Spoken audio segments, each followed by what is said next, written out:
특수상해와 살인미수는 사건이 사건인 만큼 기본 법정형 자체가 처벌 수위가 대단히 높습니다.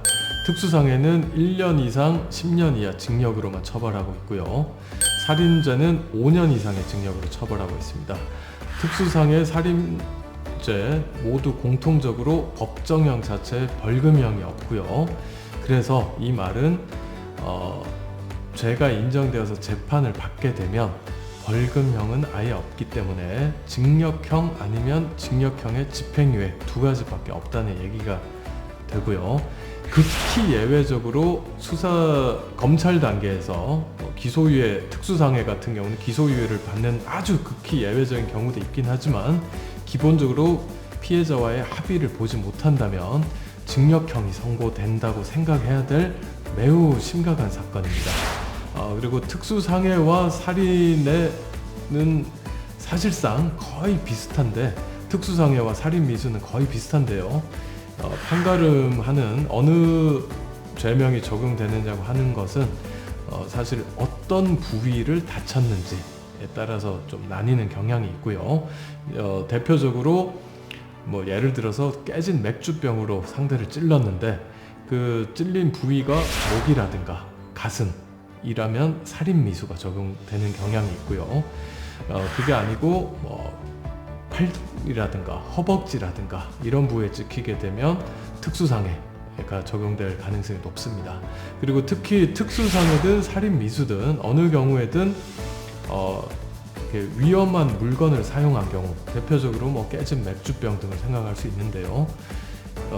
위험한 물건 그 중에서도 예를 들어 칼을 사용한 경우에는 초범이라고 하더라도 수사 단계에서 대부분 구속영장이 발부돼서 재판도 구속된 상태에서 받게 되고요.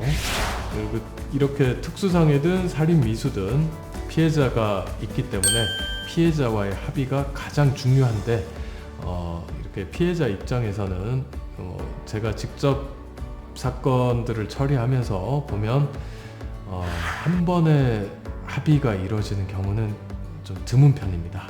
왜냐하면 일단 그냥 다친 것도 아니고 뭔가 흉기에 찔리거나 아니면 위험한 물건 등으로 다쳤기 때문에 단순히 몸만 다친 것이 아니라 그 정신적 충격이 좀 크고 오래 가기 때문인데요. 그래서 피해자와의 합의를 위해서는 지속적으로 처음 초기 단계에서는 진심 어린 사과 등을 통해서 어떤 마음의 용서를 좀 얻을 필요가 있고요. 그 이후에 합의를 보기 위해서 구체적인 금액이라든가 그런 단계로 이렇게 단계적으로 나아가는 것이 좀 좋아 보입니다. 그리고 대부분의 특수상해 사건 또는 살인미수 사건은 합의를 못 보면 거의 징역형이 선고되기 때문에 본인이 칼 같은 걸 사용한 사건에서는 구속된 상태로 진행을 하는 경우가 일반적이라서 대부분 재판 준비라든가 이런 것도 가족이나 또는 지인들의 좀 도움을 받아야 되는데요. 이거 구속된 상태에서 당사자가 직접 사건을 대비해서 징역형을 피해 보기 위해서 할 수 있는 게 그렇게 많지 않기 때문에 사건이 사건인 만큼 반드시 변호인의 조력을 받아서 진행하시는 것을 권장드립니다. 그래서 이 쌍방이라고 하잖아요. 네. 지금 이 양쪽에서 치고 받았는데 한쪽은 주먹으로 싸우고 한쪽은 무기를 들어가고 양쪽에 고소하면 무기를 든 사람이 재질이 더 높은 거죠. 특히 조직폭력배가 아닌 이상 일반적인 폭행, 물리력 행사로 특수상해나 살인미수 사건을 일으키는 경우가 그렇게 많지는 않습니다만, 이렇게 한쪽은 특수상해 또는 살인미수가 적용됐고 한쪽은 단순 폭행 정도로 됐다라고 하면 사건이 좀 복잡한 양상으로 흘러갈 수가 있는데요. 특히 특수상해나 살인미수의 당사자라고 한다면 나도 맞았는데 괘씸하다 라고 생각하는 경우가 일반적입니다.